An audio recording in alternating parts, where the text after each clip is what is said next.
जय हिंद। आप सभी स्टूडेंट को स्वागत है आप सभी का आज की क्लास में। बच्चों, आज की क्लास में हम आप सभी छात्रों के लिए साइंस के महत्वपूर्ण और वीवीआई ऑब्जेक्टिव क्वेश्चंस फिर से आप सभी के लिए लेकर के आ गए हैं, जो आपके बिहार बोर्ड मैट्रिक बोर्ड परीक्षा 2024 के लिए बहुत ही महत्वपूर्ण है। तो आप सभी छात्र इन सारे प्रश्नों को देख लें और आज ही इन सारे प्रश्नों को याद भी कर लेंगे। और आपको अगर कोई सवाल पूछना हो तो आप हमें कमेंट में ज़रूर पूछ सकते हैं, या हमसे कोई सहायता चाहिए तो कमेंट में हमें पूछ सकते हैं। ठीक है, तो चलिए आज की क्लास को शुरू करते हैं और अपने पहले प्रश्न को देखेंगे।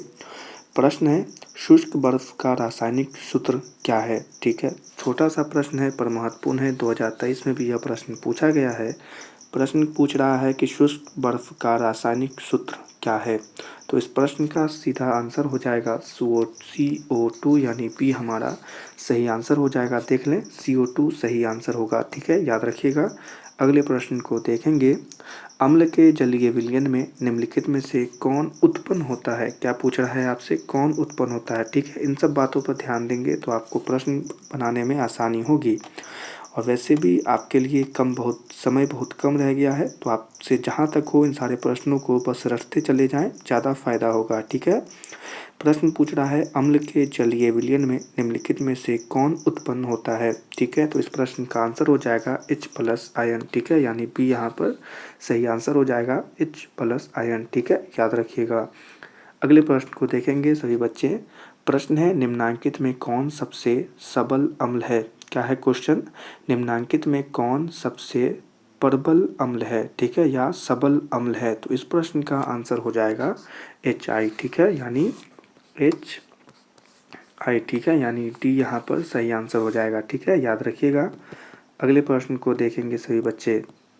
प्रश्न है, निम्नलिखित में से कौन सा पदार्थ का जलीय विलयन नीले लिटमस पत्र को लाल कर देता है। क्या है क्वेश्चन, निम्नलिखित में से कौन सा पदार्थ जलीय विलयन के नीले लिटमस पत्र को लाल कर देता है। ठीक है, तो यहाँ पर हमारा आंसर हो जाएगा अम्ल। ठीक है, यानी ए यहाँ पर सही आंसर हो जाएगा।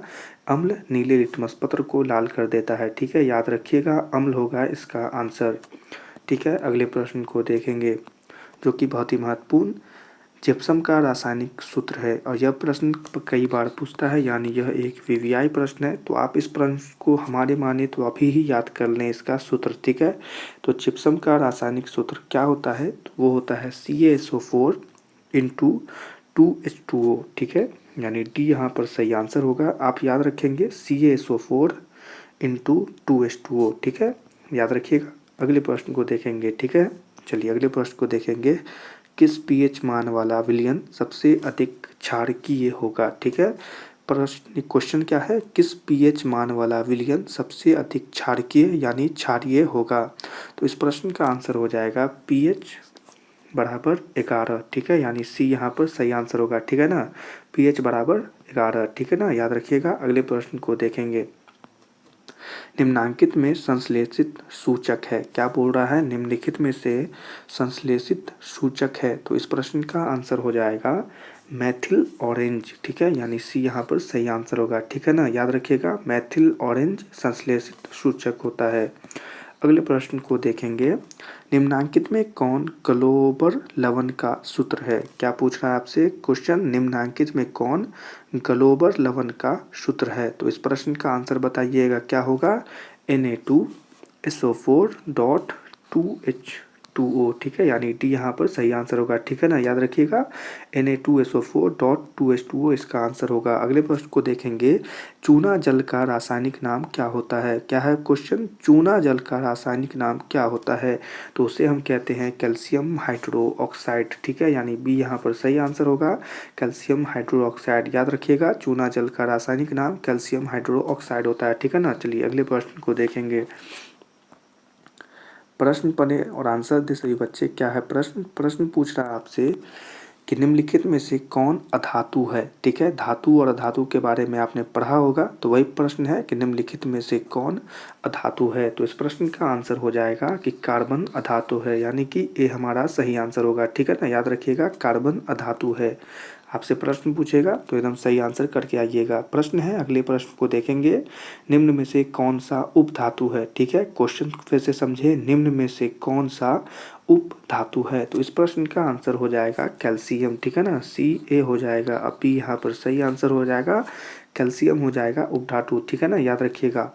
अगले प्रश्न को देखेंगे, जिंक ब्लेंड निम्नांकित में किस धातु का अयस्क है। क्या है क्वेश्चन, जिंक ब्लेंड निम्नांकित में किस धातु का अयस्क होता है। तो इस प्रश्न का आंसर हो जाएगा जेरेन, जिंक। ठीक है, बी यहाँ पर सही आंसर हो जाएगा। ठीक है ना, याद रखिएगा, जिंक जो है क्या है, धातु का अयस्क है। ठीक है, जिंक ब्लेंड का। ठीक है, चलिए अगले क्वेश्चन को देखेंगे। क्या है प्रश्न देखें, खाद्य पदार्थ के डिब्बों पर जिंक की बजाय टीन का लेप होता है क्योंकि। ठीक है, आपसे यह प्रश्न पूछ रहा है, क्वेश्चन फिर से पढ़ेंगे। खाद्य पदार्थ के डिब्बों पर जिंक की बजाय टीन का लेप होता है क्योंकि। तो यहाँ पर होगा, टीन की अपेक्षा जिंक अधिक अभिक्रियाशील है। ठीक है, यानी सी यहाँ पर सही आंसर होगा। आप याद रखिएगा, टीन की अपेक्षा जिंक अधिक अभिक्रियाशील है। ठीक है ना, याद रखिएगा। अगले प्रश्न को देखेंगे, कौन विद्युत का सर्वोत्तम सुचालक है। ठीक है, महत्वपूर्ण प्रश्न है, आपसे यह प्रश्न बिल्कुल पूछ सकता है। ठीक है, क्या है क्वेश्चन, कौन विद्युत का सर्वोत्तम सुचालक है। ठीक है, तो यहाँ पर आंसर क्या हो जाएगा, Ag हो जाएगा। बी यहाँ पर सही आंसर होगा। Ag आपको याद रखना है। ठीक है ना, Ag ओजी नहीं, Ag। ठीक है, चलिए अगले क्वेश्चन को, अगले प्रश्न को देखेंगे। प्रश्न है, निम्नांकित में कौन उपधातु है। ठीक है, हमने अभी थोड़ा देर पहले आपसे पूछा था धातु के बारे में, यहाँ प्रश्न आ गया उपधातु के बारे में। ठीक है, अगर आपने पढ़ा है तो आप इसके आंसर यूं ही कर देंगे हंसते हुए। प्रश्न देखेंगे, क्या है क्वेश्चन, निम्नांकित में कौन उपधातु है। ठीक है, तो इस प्रश्न का आंसर क्या हो जाएगा, Sb। ठीक है, डी यहाँ पर शायद आंसर हो जाएगा और Sb यहाँ पर आपको याद रखना है। ठीक है ना, Sb याद रखिएगा। अगले प्रश्न को देखेंगे जो कि महत्वपूर्ण प्रश्न है, 16 में 2 बार पूछा था और 2021 में भी यह प्रश्न पूछा था, यानी कि 24 से आपसे यह प्रश्न बिहार बोर्ड द्वारा पूछा जा सकता है। ठीक है, तो आपको यह प्रश्न याद रखना है। क्या है प्रश्न, छोटा सा प्रश्न है, पीतल क्या है। ठीक है, तो पीतल क्या है, पीतल क्या है, याद रखिएगा, पीतल क्या है, पीतल मिश्र धातु है, यानी सी यहाँ पर सही आंसर हो जाएगा। ठीक है ना, पीतल क्या है, तो मिश्र धातु है, याद रखिएगा। अगले प्रश्न को देखेंगे। प्रश्न क्या है, जल्दी से पढ़ेंगे सही बच्चे। क्या है प्रश्न आपसे पूछ रहा है कि निम्न में से कौन आयनिक यौगिक है।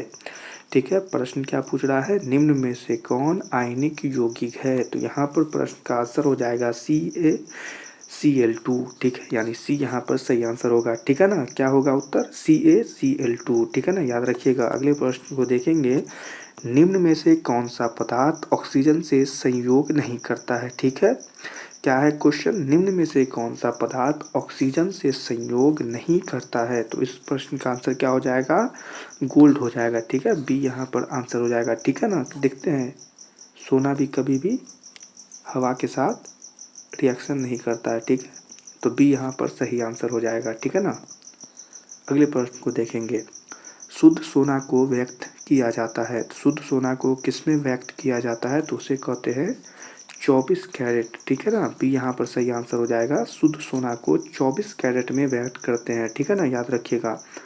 अगले प्रश्न को देखेंगे, कौन सा अधातु कमरे के ताप पर द्रव होता है। इस प्रश्न का आंसर तो आपको पता ही होना चाहिए। इस प्रश्न का आंसर हो जाएगा पारा। ठीक है ना, बी हो जाएगा यहाँ पर सही आंसर।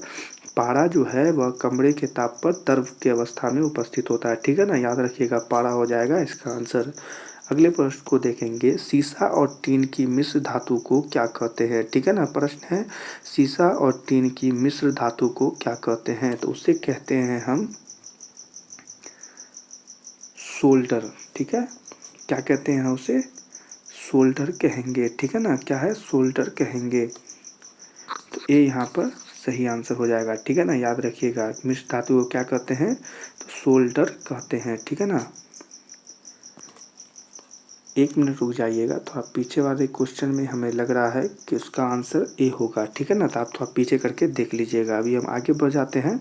ठीक है ना, अगले प्रश्न को देखेंगे, निम्नलिखित तत्वों में से किसकी आयनन ऊर्जा अधिकतम है। ठीक है ना, क्या है क्वेश्चन, निम्नलिखित तत्वों में किसकी आयनन ऊर्जा अधिकतम है। तो इस प्रश्न का आंसर जो है वो हो जाएगा फ्लोरीन। ठीक है ना, बी यहाँ पर सही आंसर हो जाएगा, आप याद रखिएगा फ्लोरीन हो जाएगा इसका आंसर। अगले प्रश्न को देखेंगे, निम्नलिखित में से कौन अधिक अभिक्रियाशील है। ठीक है, क्या है क्वेश्चन, निम्नलिखित में से कौन अधिक अभिक्रियाशील है। तो इस प्रश्न का आंसर हो जाएगा Cu। ठीक है, ए यहाँ पर सही आंसर हो जाएगा। ठीक है ना, याद रखिएगा कॉपर जो है अधिक अभिक्रियाशील होगा।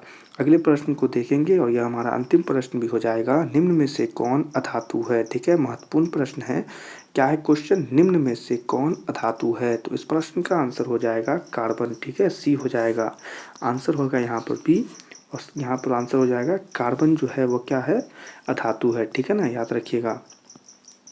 तो ये क्वेश्चन आपके समाप्त होते हैं। आपको यह क्लास पसंद आई हो तो इस क्लास को लाइक कर दीजिएगा और इसी प्रकार से महत्वपूर्ण ऑब्जेक्टिव क्वेश्चन के लिए हमारे चैनल को भी सब्सक्राइब कर लीजिएगा।